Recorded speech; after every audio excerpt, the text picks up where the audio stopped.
성 아우구스티누스의 고백론 제13권 창조의 신비 창세기 1장에 대한 은유적 해석.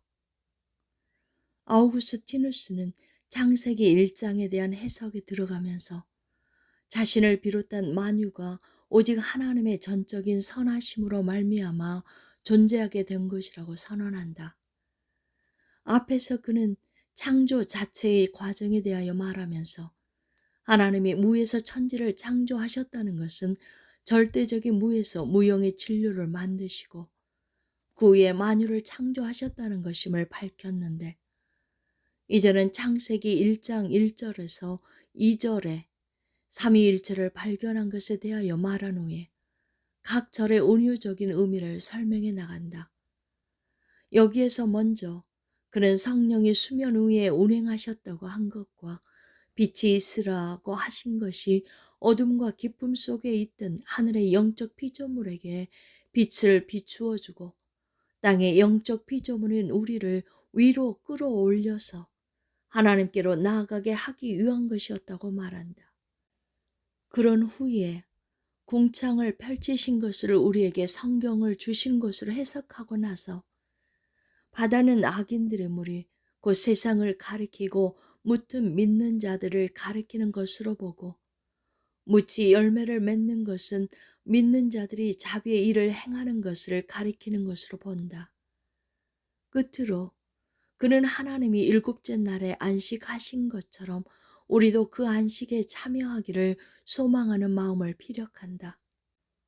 제12권은 창조의 신비, 즉 천지 창조 과정에 대한 지적인 설명에 도달한 것을 보여준 것이라고 한다면, 제13권은 그의 영적인 이해를 보여주는 것으로서 이 둘은 그가 일생에 걸쳐서 고민하며 추구해온 인생 여정의 양축이 일정 정도 해결되었음을 보여주는 것으로서 그의 자전적 고백을 구성한다. 제1장 나를 향하신 하나님의 전적인 선하심. 나의 자비하신 나의 하나님이여, 내가 주님을 부르며 기도합니다. 주님은 나를 지으셨지만 나는 주님을 잊고 살아왔었습니다. 하지만 주님은 나를 잊지 않으시고 내 영혼을 감동시키시고 소원을 주셔서 주님을 영접할 수 있도록 준비를 시키셨습니다. 이제 내 영혼은 주님을 부르며 기도합니다. 주님은 내가 주님을 부르기 전에 먼저 내게 다가와 여러 모양의 음성으로 나를 반복해서 부르셔서 내가 멀리서 주님의 음성을 듣고 주님께로 돌이켜서 나를 부르시는 주님을 부르도록 강권하신 분이오니, 이제 내가 주님을 부를 때에 나를 버리지 마십시오. 주님이여, 나는 주님을 떠나서 온갖 죄와 잘못을 저질렀지만 주님은 나의 이 손으로 저지른 모든 악에 대한 벌을 나의 손에 대갚아 주지 않으시고 도리어 나의 모든 죄악을 깨끗이 지워주셨는데, 내가 상을 받을 만한 무슨 선을 행하기도 전에 주님이 내게 오셔서 이렇게 하신 것은 나를 지으신 주님 자신의 손에 상을 주신 것입니다. 이것이 가능했던 것은 내가 존재하기 이전에 주님이 계셨고 주님이 나로 하여금 존재하게 하셨을 때에야 비로소 내가 존재하게 되었을 뿐만 아니라, 내가 존재하게 된 것은 주님이 나를 지으시기 전부터, 그리고 나를 지으시는데 필요한 모든 것들이 있기 전부터 존재했던 주님의 선하심으로 말미암아 된 것이기 때문이었습니다. 나의 주 나의 하나님이여, 주님은 나를 필요로 하지도 않으셨고 나도 주님께 도움이 될 만한 그런 존재가 아닙니다. 주님은 아무리 일을 하셔도 피곤하지 않으시기 때문에 내가 주님을 섬겨 거들어 들을 필요도 없고, 주님의 능력은 아무리 써도 줄어들지 않기 때문에 나의 조력을 필요로 하지도 않습니다. 내가 주님을 예배하는 것은 내가 땅을 경작하는 것과 같지 않아서, 내가 땅을 경작하지 않으면 땅은 황폐해지지만 내가 주님을 예배하지 않는다고 해서 주님이 황폐해지는 것은 절대로 아닙니다. 주님이 나를 지으시고 내게 주님을 섬기고 예배하라고 명하신 것은 내가 주님을 섬기고 예배할 때에만 복된 삶을 살 수 있기 때문입니다. 2장 만물을 향하신 하나님의 전적인 선하심. 주님이 지으신 모든 피조물들은 주님의 충만한 선하심으로 말미암아 존재하고, 비록 주님의 본체로부터 창조되어 주님과 동일한 본질을 지닌 것들도 아니고, 주님께 어떤 식으로든 유익이 되는 것들도 아니지만 주님이 창조하신 것들이기 때문에 선합니다. 이렇게 주님이 오로지 자신의 선하심으로 말미암아 태초의 천지를 창조하신 것인데, 그 천지가 자신의 존재와 관련해서 자신들에게 무슨 공로가 있다고 말할 수 있겠습니까? 주님이 태초에 주님의 지혜 안에서 창조하신 저 영적인 것과 물질적인 것들로 하여금 자신들에게 무슨 공로가 있었는지를 주님 앞에서 말하게 해보십시오. 그때 그것들은 영적인 것이든 물질적인 것이든 주님과는 전혀 닮지 않은 것들로 떨어져 나와서 무형의 혼돈 상태로 존재하고 있었기는 하지만, 주님이 주님 지혜 안에서 창조하신 것들이었기 때문에 무형의 영적인 것은 형상을 부여받아 사물이 된 것보다 더 뛰어났고, 무형의 물질적인 것도 절대적인 무보다는 더 뛰어났습니다. 이렇게 이것들은 주님의 말씀에 붙들린 채로 무형의 것들로 있다가 그 동일한 주님의 말씀을 통하여 일자이신 주님께로 다시 호출되어서 최고 선이신 주님에 의해 형상을 부여받고 모두 지극히 선한 것들로 존재하게 되었습니다. 이렇게 주님이 태초에 창조하신 천지가 비록 무형의 것들로 존재하게 되었다고 할지라도 주님이 아니었다면 그렇게 존재하는 것조차 불가능하였을 것인데, 그것들이 자신들에게 무슨 공로가 있다고 말할 수 있겠습니까? 물질적인 진료는 비록 눈으로 볼 수도 없고 형체도 없는 상태로 존재하게 되었다고 할지라도 주님이 창조하지 않으셨다면 그렇게라도 존재할 수조차 없었을 것인데, 자신에게 무슨 공로가 있다고 말할 수 있겠습니까? 주님이 창조하지 않으셨다면 존재하지도 않았을 것이기 때문에 이 물질적인 진료는 자신의 존재와 관련해서 그 어떤 공로도 주장할 수 없었습니다.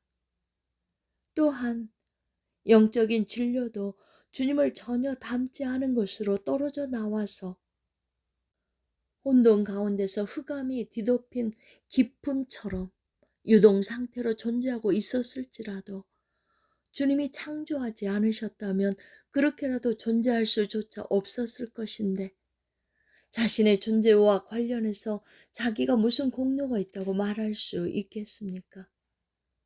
주님은 자신의 말씀으로 말미암아 그 영적인 진료를 창조하셨고, 그 동일한 말씀을 통해서 자기에게로 다시 돌아오게 하셔서 그 말씀의 조명을 받아 빛이 되게 하셨는데, 그 빛은 참된 빛이신 주님과 동등한 빛이 아니었고, 주님과 동등한 분이시자 주님의 형상이신 그 아들을 본받아 생겨난 빛이었습니다. 어떤 것이 존재한다는 것과 아름다운 것은 서로 다릅니다. 만일 그렇지 않다면 모든 존재하는 것들은 아름답고 아름답지 않은 것은 하나도 없게 됩니다. 마찬가지로 영적인 피조물이 살아간다는 것과 지혜롭게 살아간다는 것은 서로 다릅니다.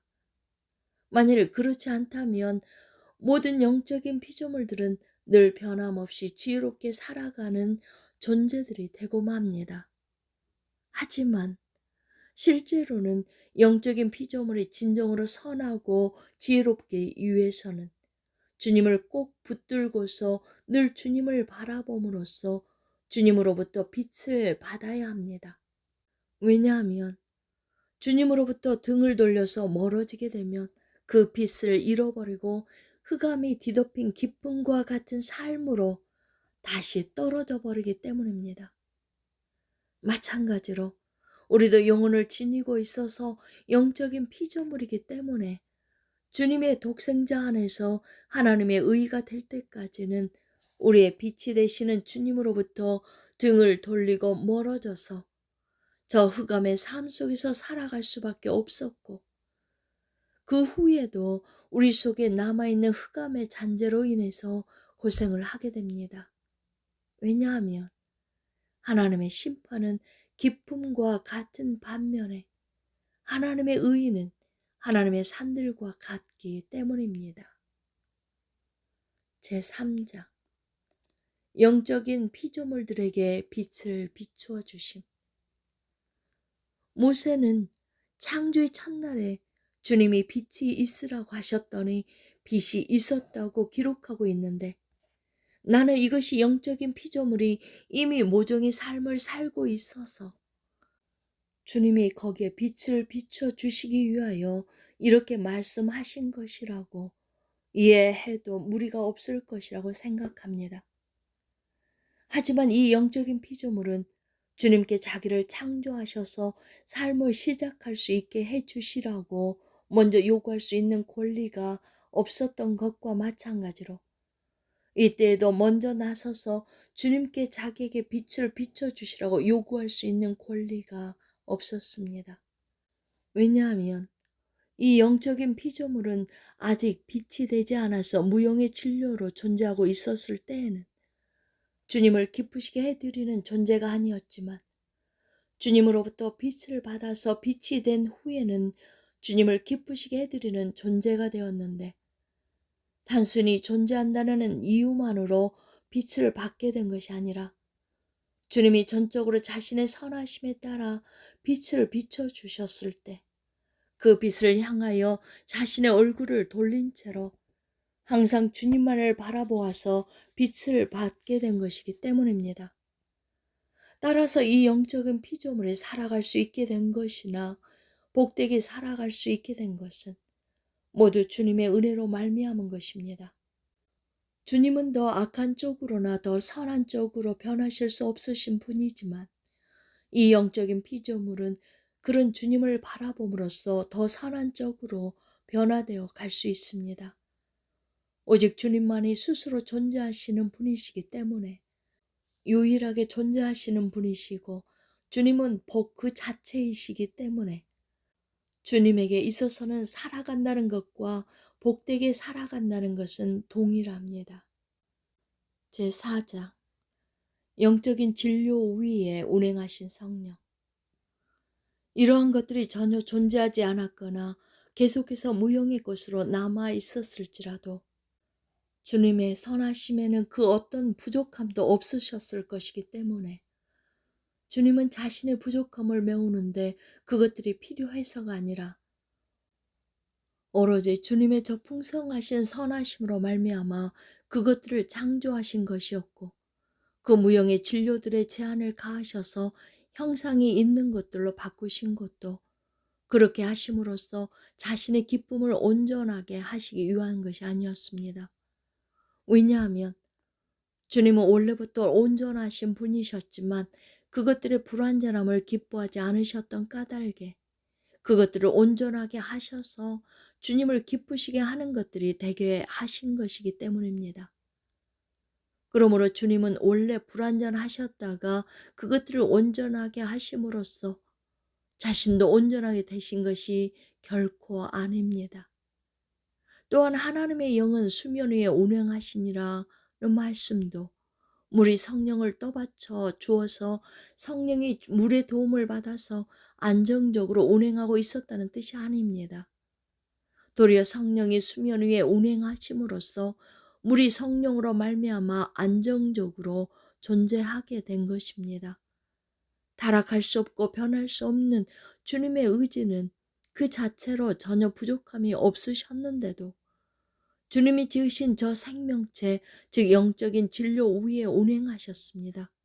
왜냐하면 그 생명체는 흑암에 뒤덮여서 유동하는 상태로 살아가고 있었지만 살아가는 것과 복되게 살아가는 것은 서로 다른 것이어서 복되게 살아가기 위해서는 자기를 창조하신 주님을 바라보고 점점 더 생명의 원천에 의지해서 살아감으로써 주님의 빛 안에서 빛을 보고 빛을 받아서 온전하고 복된 삶을 살아가야 하는 것이 아직 남아 있었기 때문이었습니다.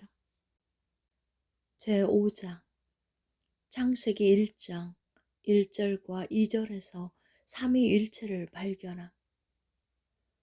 나의 하나님이여, 이제 삼위일체가 무엇을 의미하는 것인지가 내게 희미하게 드러납니다. 성부 하나님은 우리의 지혜의 처음이신 주님의 지혜 안에서 하늘과 땅을 창조하셨는데 이 지혜는 주님으로부터 나서 주님과 동등하며 주님과 동일하게 영원하신 아들이십니다.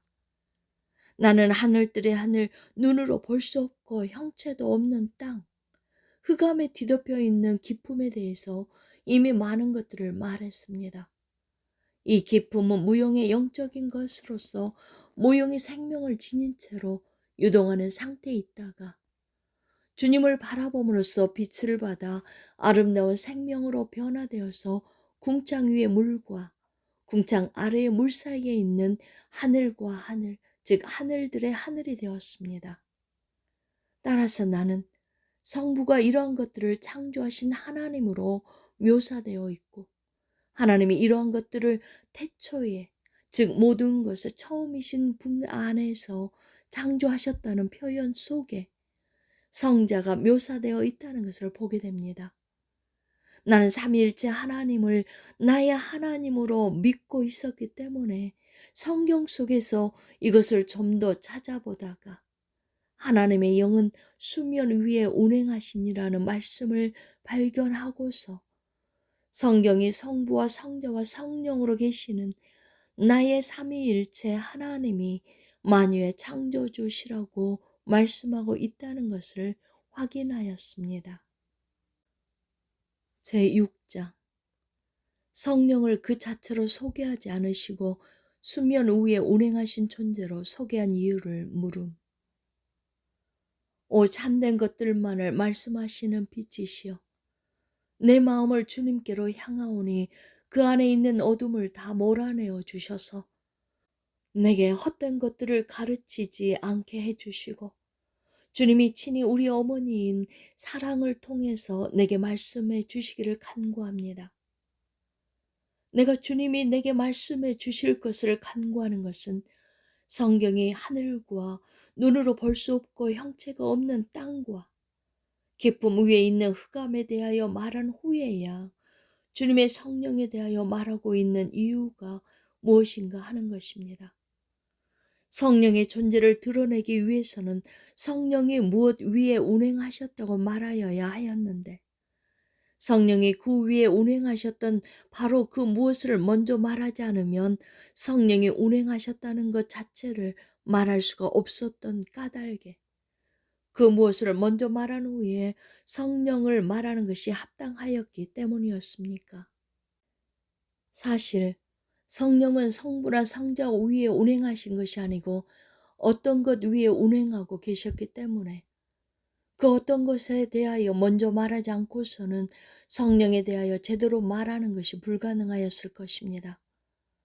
그러므로 성령이 어떤 것 위에 운행하고 계셨다고 말하기 위해서는 먼저 그 어떤 것에 대하여 말하는 것은 당연한 것이었습니다. 하지만 내가 묻고 싶은 것은 성령의 어떤 것 위에 운행하셨다고 말하지 않고 성령을 다른 식으로 소개하는 것도 얼마든지 가능하였을 것인데 왜 그렇게 하지 않은 것인가 하는 것입니다. 제7장 성령이 수면 위에 운행하신 이유. 여기에서 이제 우리는 주님의 사도가 한 말들을 제대로 깨달아서 그의 뒤를 따라가야 합니다. 사도는 우리에게 주신 성령으로 말미암아 하나님의 사랑이 우리 마음에 부음바 되었다고 말하였고 우리에게 영적인 은사들에 대하여 자세하게 가르친 후에 사랑이 이 모든 은사들보다 더욱 큰 은사임을 보여주었으며 주님 앞에서 무릎을 꿇고 우리를 위해 기도하면서 지식에 넘치는 그리스도의 사랑을 알게 해달라고 빌었습니다. 성령이 처음부터 수면 위에 운행하심으로써 모든 것 위에서 모든 것을 감싸고 계셨던 이유도 거기에 있었습니다. 우리를 끝도 없는 기쁨 속으로 끌어내리는 정욕의 무게와 수면 위에 운행하셨던 주님의 영을 통해서 우리를 거기에서 끌어올리시는 사랑을 내가 누구에게 말할 수 있겠으며 어떤 식으로 말을 할 수 있겠습니까? 내가 이것을 누구에게 말하며 어떻게 말해야 하는 것입니까? 우리는 어느 곳으로부터 끌어내려지거나 끌어올려지는 것이 아니기 때문입니다. 그것은 비유이기 때문에 같은 점도 있고 다른 점도 있습니다.